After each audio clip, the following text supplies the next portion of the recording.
Bismillahirrahmanirrahim. Assalamualaikum warahmatullahi wabarakatuh, anak-anak.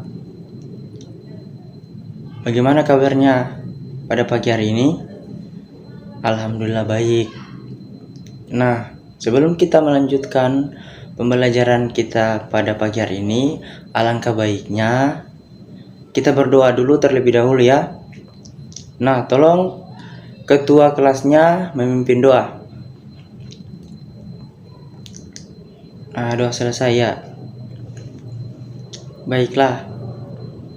Apakah anak-anak sudah sarapan? Alhamdulillah. Nah, Bapak mau tanya, apakah anak-anak sudah tahu materi apa yang akan kita pelajari pada pagi hari ini? Oh, belum tahu ya. Baiklah. Pada pagi hari ini kita akan belajar tentang peredaran darah manusia.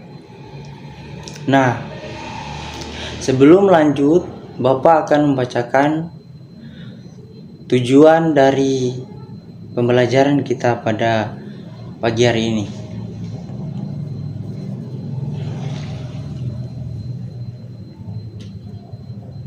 Peserta didik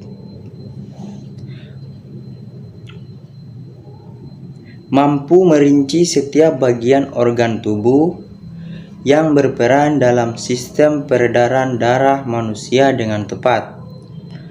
Kedua, peserta didik mampu menganalisis perbedaan pembuluh darah, arteri, dan pembuluh vena dengan tepat.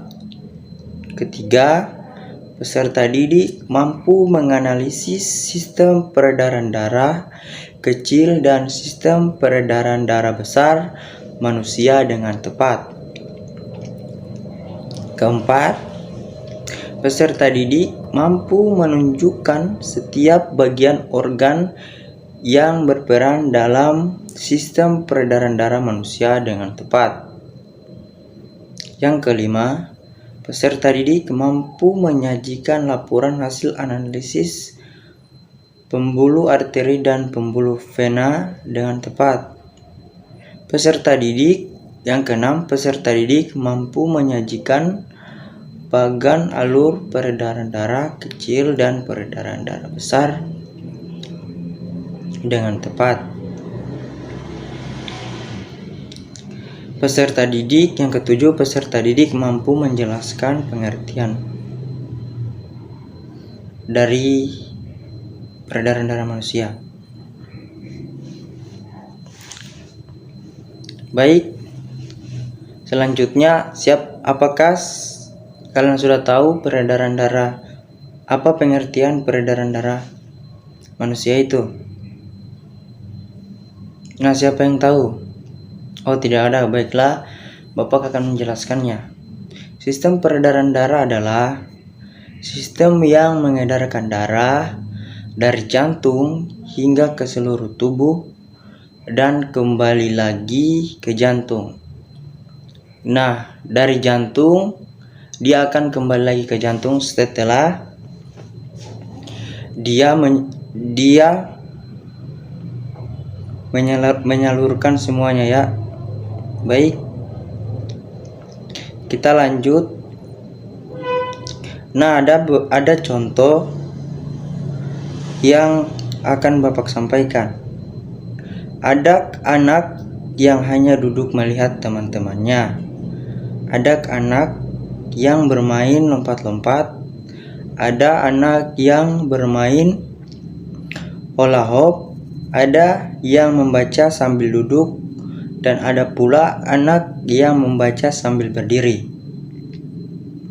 Menurut kalian, mana yang memerlukan energi lebih banyak?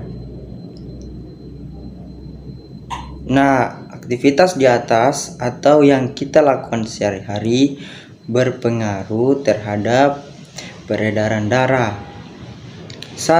Saat kita melakukan aktivitas yang tinggi, tubuh akan membutuhkan lebih banyak darah yang mengandung oksigen Kebutuhan akan darah yang mengandung oksigen ini akan dipenuhi oleh jantung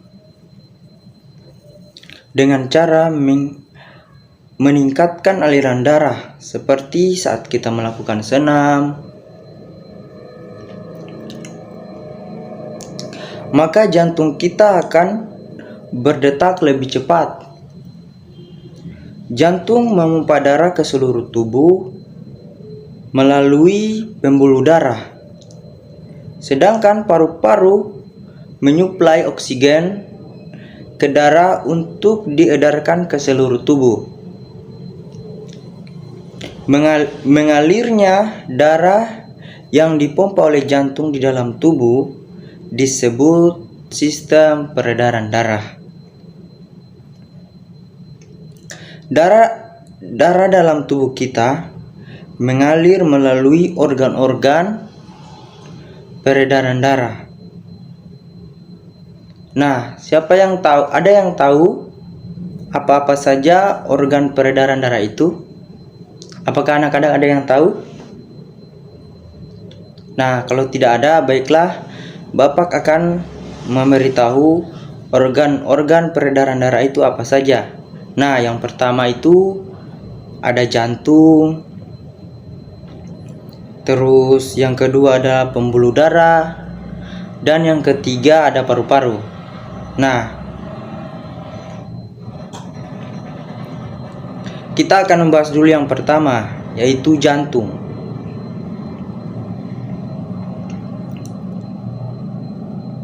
Jantung merupakan alat peredaran darah yang berfungsi memompa darah ke seluruh tubuh. Nah, jantung ini terletak di bagian rongga dada kita dan dia berada di sebelah kiri. Ukurannya kira-kira sebesar kepala tangan kita. Jantung tersusun atas otot-otot yang sangat kuat yang disebut miokardium. Jantung juga dibungkus oleh selaput yang disebut perikardium. Jantung memiliki 4 ruang, yaitu serambi kanan, serambi kiri, bilik kanan, dan bilik kiri.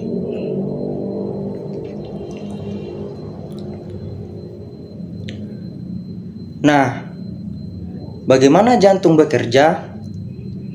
Nah, begini ya, Bapak akan menjelaskan bagaimana cara jantung itu bekerja.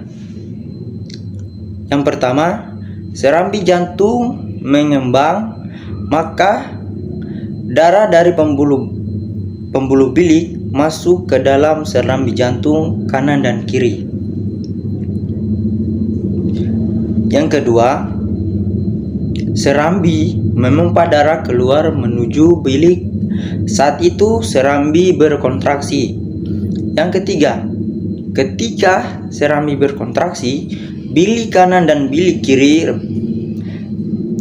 relaksasi, tidak memompa. Saat itu bilik menerima darah dari serambi.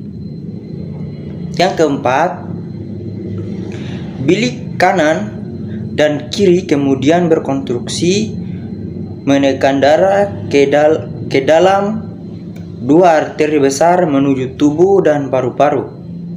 Yang kelima, saat bilik memompa darah dari pembuluh nadi, serambi relaksi. Saat itu darah dari pembuluh balik kembali memasuki serambi.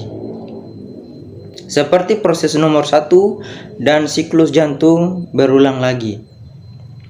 Nah, selanjutnya kita masuk ke pembuluh darah.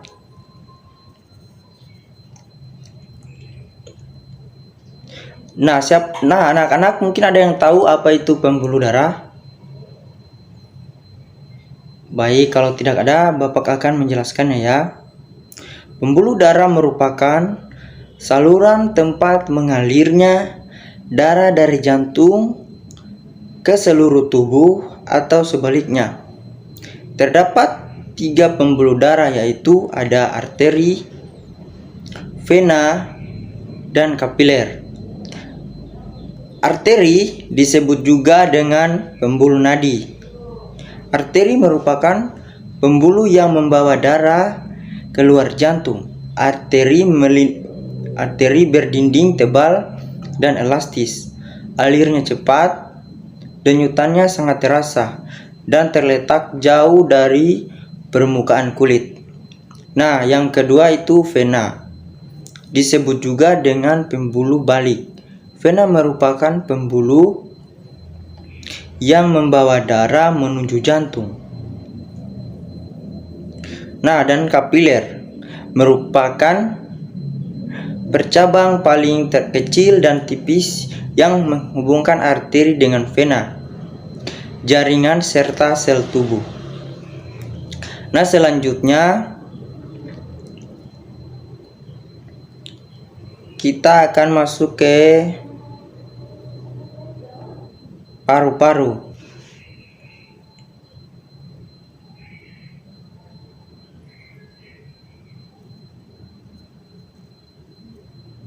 Meskipun bukan organ peredaran darah yang utama, paru-paru memiliki peran yang penting dalam sistem peredaran darah manusia. Dalam proses peredaran darah, paru-paru berperan menyuplai oksigen ke dalam darah. Darah yang telah diedarkan ke seluruh tubuh tidak lagi mengandung oksigen, tapi banyak mengandung karbodioksida. Setelah kembali ke jantung, darah yang mengandung karbodioksida dipompa ke dalam paru-paru. Selanjutnya, karbon dioksida akan diambil dan diganti dengan oksigen melalui proses pernapasan. Nah, anak-anak, itulah tadi 3 organ dalam peredaran darah manusia. Ya, siapa yang bisa mengulangi ada berapa organ tubuh yang terdapat dalam peredaran darah manusia? Iya, ada 3. Ya, betul sekali, ada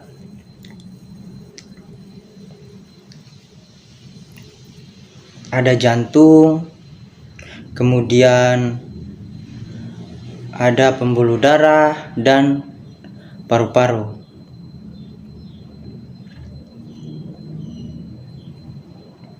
Nah, sistem peredaran darah manusia ini termaksud peredaran darah tertutup. Sebab darah selalu beredar dalam pembuluh darah. Setiap beredar, darah melewati jantung 2 kali. Karena itu disebut peredaran darah ganda. Peredaran darah ganda dikenal sistem peredaran darah kecil dan sistem peredaran darah besar. Nah, ada yang tahu apa itu sistem peredaran darah besar dan sistem peredaran darah kecil? Baik, tidak ada ya. Baiklah, Bapak akan menjelaskan apa itu sistem peredaran darah besar dan sistem peredaran darah kecil. Nah, sistem peredaran darah besar yaitu darah yang banyak mengandung oksigen O2 mengalir dari bilik kiri jantung ke seluruh tubuh, kecuali paru-paru, melalui arteri besar. Selanjutnya terjadi pertukaran darah yang banyak mengandung oksigen dengan darah yang banyak mengandung karbodioksida kembali ke jantung melalui vena serambi kanan sistem peredaran besar tersebut. Nah, yang kedua sistem peredaran darah kecil.